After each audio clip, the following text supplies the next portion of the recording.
Assalamualaikum warahmatullahi wabarakatuh. Takipun. Ya, yang saya banggakan adik-adik sekalian dan pihak dari SMA 5 pada Lampung, saya ucapkan terima kasih karena telah memberikan kesempatan pada kami untuk bisa bertemu atau bertatap secara online ini kepada adik-adik dan menyampaikan beberapa hal terkait dengan pencegahan tindak pidana korupsi.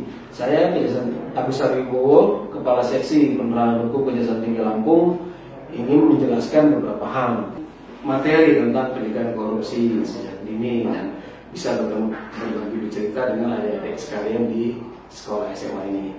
Jadi pertama saya ingin sampaikan bahwa adik-adik ini adalah calon penerus bangsa yang nantinya akan menentukan akan dibawa kemana bangsa negara Indonesia ini, apakah bangsa yang taat dengan hukum atau sebagainya, sehingga wibawa kita di mata masyarakat nasional bisa dipandang dengan baik. Nah, itu nanti ditentukan dengan adik-adik ke depan seperti apa. Jadi kita berharap banyak dari adik-adik bahwa nanti apa yang kita sampaikan ini bisa diteruskan kepada rekan-rekan sekalian dan bisa diterapkan dalam kehidupan adik-adik sekalian. Baik. Jadi kita di sini diminta akan menyampaikan terkait dengan pencegahan korupsi sejak dini. Namun sebelum itu, saya ingin sedikit menyampaikan tentang Kejaksaan Tinggi Lampung atau Kejaksaan Republik Indonesia. Bahwa Kejaksaan adalah lembaga pemerintahan yang melaksanakan kekuasaan negara di bidang penuntutan serta kewenangan lain berdasarkan undang-undang. Nah, hal itu diatur dalam Pasal 30 Undang-Undang Nomor 16 Tahun 2004 tentang Kejaksaan Republik Indonesia. Yaitu ada di ayat 1 bidang pidana, ayat 2 bidang pengaturan tata usaha negara, dan ayat 3 bidang ketertiban dan ketentraman umum. Kemudian di bidang pidana kita mempunyai kewenangan untuk melakukan penuntutan. Nah, itu di penuntutan ini kita lakukan dalam hal di bidang tindak pidana umum dan tindak pidana khusus. Kalau pidana umum seperti apa yang diatur dalam KUHP seperti narkotika, migas, pencurian, penganiayaan, kesalahan rumah tangga, narkotika dan lain-lain. Namun yang dimaksud dalam tindak pidana tertentu atau seperti picus adalah korupsi, kepabianan dan sebagainya. Kemudian kita juga melaksanakan penetapan hakim, kemudian melakukan pengawasan putusan pidana bersyarat dan melaksanakan penyidikan tindak pidana tertentu. Tindak tertentu seperti apa? Tindak pidana korupsi. Itu diatur dalam Undang-Undang Nomor 31 Tahun 99 sebagaimana ditambah dengan Undang-Undang Nomor 20 Tahun 2001. Nanti adik-adik bisa lebih dipelajari lagi. Jadi terkait undang-undang ini memang kita harus sampai sekarang pun kita di Kejaksaan masih terus membaca dan mempelajari karena undang-undang ini kan terus berkembang mengikuti keadaan yang terjadi. Jadi kalau harus aktif tidak boleh pasif, harus mencari ketentuan yang berlaku sehingga kita tidak tertinggal. Kemudian di bidang perdata dan tata usaha negara. Jadi kita ada penegakan hukum di situ, gugatan Kejaksaan Negeri misalnya pada ahli waris, pembatalan perkawinan, kita bisa juga pembubaran PT atau yayasan, terus juga tentang kepahitian. Kemudian kita bisa memberikan bantuan hukum dengan memberikan litigasi dan litigasi seperti ini. Ada pertimbangan hukum, legal opinion, legal assistant dan legal audit. Tindakan hukum lain seperti mediasi, fasilitasi dan konsolidasi antara pemerintah atau BUMN. Kemudian kita juga ada pelayanan hukum kepada masyarakat di instansi pemerintah atau BUMN. Nah, di bidang ketertiban dan ketentraman umum kita punya kewenangan untuk atau kewajiban atau kegiatan seperti meningkatkan kesadaran hukum masyarakat. Nah, itu biasanya kita lakukan dengan cara memberikan penerangan hukum baik di tingkat desa maupun tingkat kabupaten ataupun kota maupun provinsi. Meningkatkan pengawasan barang cetakan, pengawasan aliran kepercayaan dan lain-lain. Kemudian apa yang dimaksud kita masuk ke itu sedikit tentang kejaksaan, kemudian kita masuk dengan apa yang dimaksud dari korupsi. Apa yang dimaksud dengan korupsi? Jadi korupsi ini banyak pengertiannya. Secara harfiah, kata korupsi berarti keburukan, kebejatan, ketidakjujuran dan dapat disuap, tidak bermoral dan sebagainya. Nah, kalau menurut Syekh Hussein Alatas, istilah korupsi mencakup 3 fenomena, yaitu penyuapan, pemerasan, dan nepotisme yang ketiganya dikaitkan dengan penempatan kepentingan publik di bawah kepentingan privat dengan pelanggaran norma-norma yang berlaku. Kalau menurut kata latinnya, korupsi disebut biasanya korupsi atau corruptus. Ya. Nah, korupsi sendiri menurut Undang-Undang 31 tahun 99 itu diatur di sana, sebagaimana telah diubah dan ditambah dengan Undang-Undang 20 tahun 2001 tentang tindak pidana korupsi, itu dapat dikelompokkan menjadi 7. Yang pertama, korupsi atau tindakan tersebut yang mengakibatkan kerugian keuangan negara. Kemudian ada suap menyuap di situ, ada penggelapan dalam jabatan, keempat ada pemerasan, 5 ada perbuatan curang, 6 ada benturan kepentingan dalam pengadaan, 7 ada gratifikasi. Kemudian,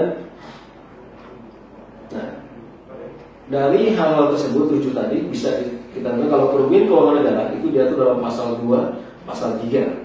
Kemudian dalam Undang-Undang Pidana Korupsi. Kemudian dalam terkait dengan penggelapan dalam jabatan itu diatur dalam pasal 8, pasal 9, ada pasal 10.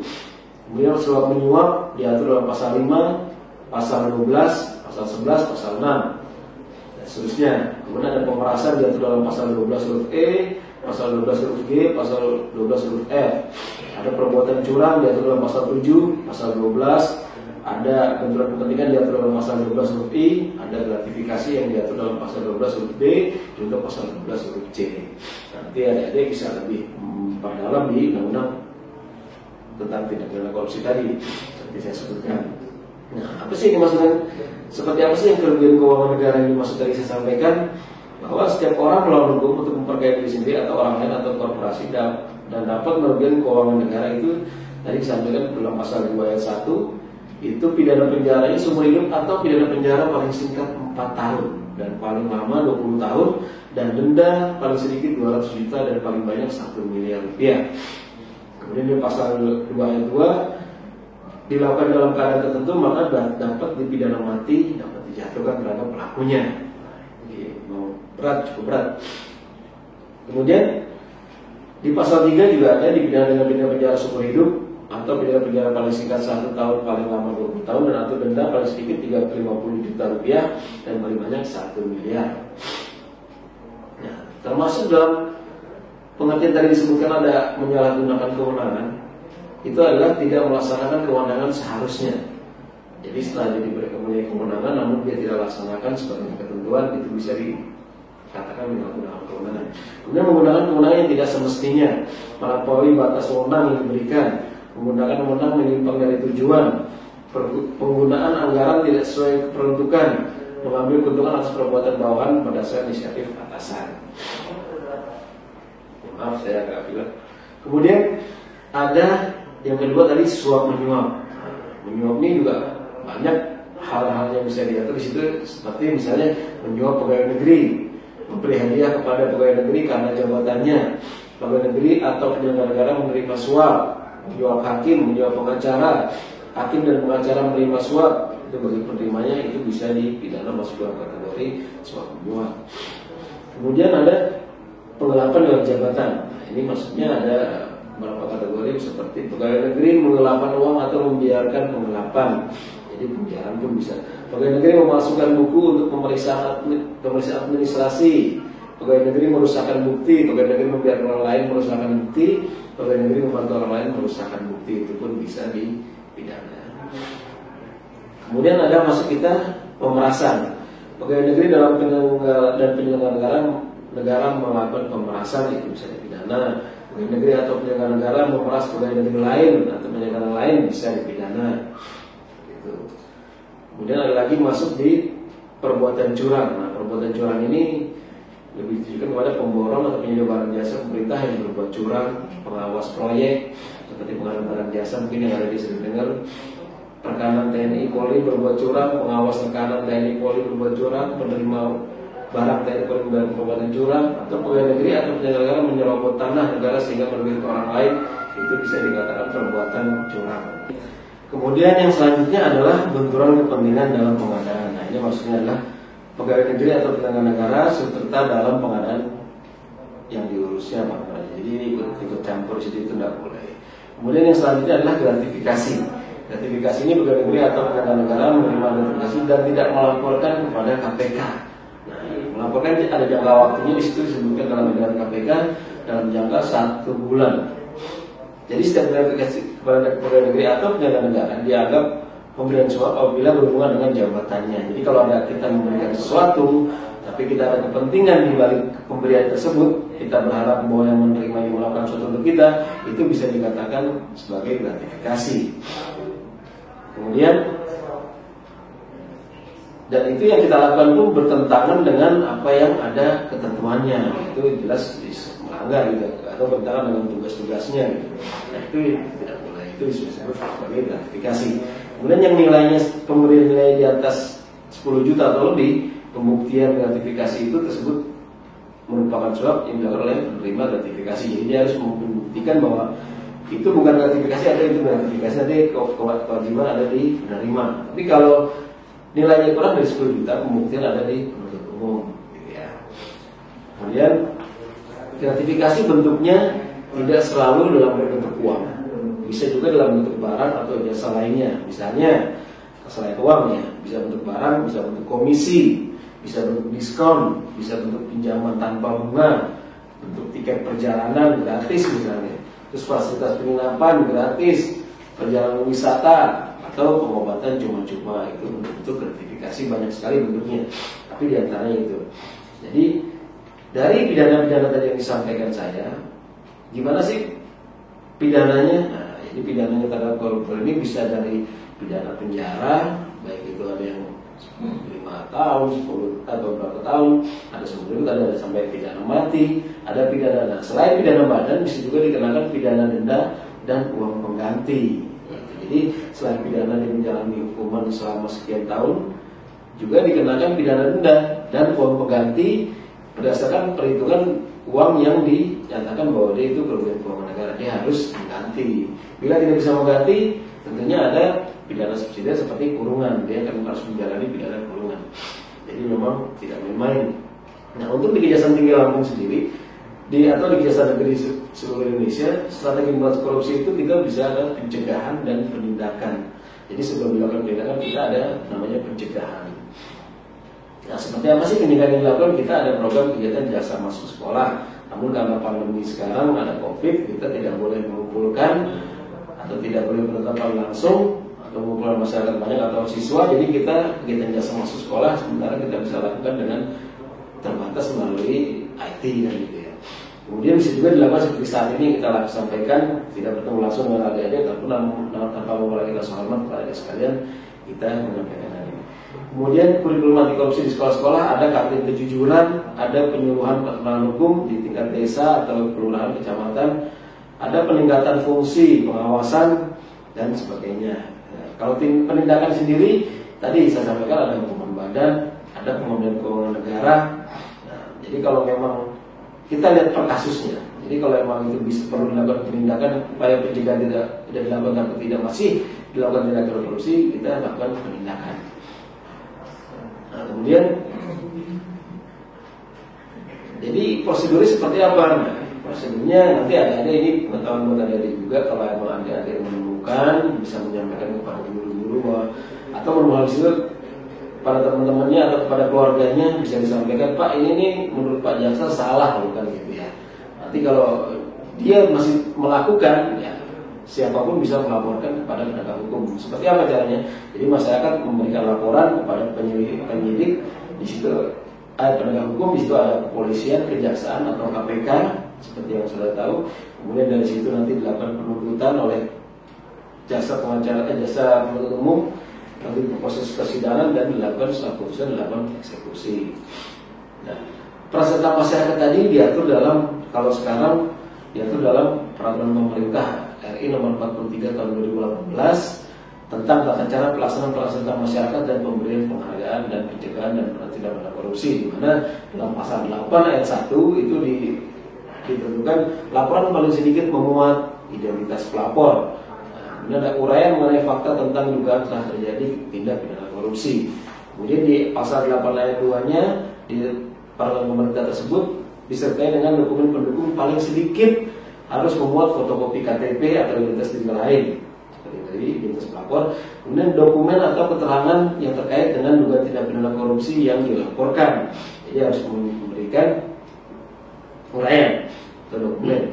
Kemudian di penjelasan pasal 8-nya ayat 1 huruf A Itu yang dimaksud dengan identitas pelapor antara lain nama, alamat, pekerjaan, dan nomor telepon atau handphone. Kemudian di huruf B-nya, uraian mengenai fakta tentang dugaan telah terjadi tindak pidana korupsi termasuk tempat terjadinya, pelaku dan pihak terkait. Jadi harus diuraikan di situ. Kemudian di penjelasan pasal 8 ayat 2-nya ada huruf A yang dimaksud dengan identitas diri yang lain antara lain paspor. Jadi kalau KTP tadi tidak ada, bisa menggunakan paspor, surat izin mengemudi, dan kartu keluarga, itu salah satunya. Jadi adik-adik udah tahu kalau nanti ada cara bisa menemukan, terus sudah ada yang beritahukan tidak bisa, mungkin bisa juga dia melaporkan hal ini kepada penegak hukum dengan ketentuan tadi saya sebutkan, gitu ya. Dan untuk pelapor biasanya memang ada perlindungan dirahasiakan, seperti nama-namanya tidak akan diuraikan gitu. Nah mungkin untuk selain itu tadi prosesnya, nah bagaimana cara kita mencegah tindak pidana korupsi? Nah walaupun sampai saat ini masih banyak terjadi, masih ada terjadi tindak pidana korupsi, namun kita tetap harus yakin bahwa hal itu bisa kita hentikan. Nah bagaimana caranya? Jadi caranya adalah dengan cara kita ke diri kita masing-masing dulu. Sebelum kita ke orang lain, kita harus ke diri kita sendiri. Bahwa kita harus punya prinsip atau punya keyakinan bahwa korupsi itu salah, korupsi itu tidak baik, gitu ya. Nah, kalau kita sudah menanamkan itu dalam diri kita, insya Allah kita tidak akan melakukan hal-hal seperti yang saya sebutkan tadi, dan 7 tadi ada termasuk gratifikasi dan sebagainya. Nah, kemudian kalau kita sudah diri kita sendiri sudah yakin, kita kembali ke yang kedua adalah ke lingkungan. Lingkungan ini ke sosial. Banyak macamnya. Di lingkungan pertama adalah lingkungan keluarga. Kita keluarga dulu, sebelum kita keluar kita ke lingkungan keluarga, orang-orang dekat kita seperti orang tua, kakak, adik. Kalau memang kita mengetahui oh ini kok ada kakak saya salah dulu aturan menurut kita ini dan kita kasih tahu aja ini salah. Nah, gitu. Nanti kalau sudah itu insya Allah dia bisa mengikuti. Kalau tidak ya tadi kembali ke kalian seperti tadi. Apakah memang mau menegakkan tadi seperti yang saya sampaikan, pemberantasan tindak pidana korupsi bisa dilaporkan kan gitu. Kemudian setelah lingkungan sekolah keluarga bisa masuk ke lingkungan adik-adik, lingkungan sekolah ya.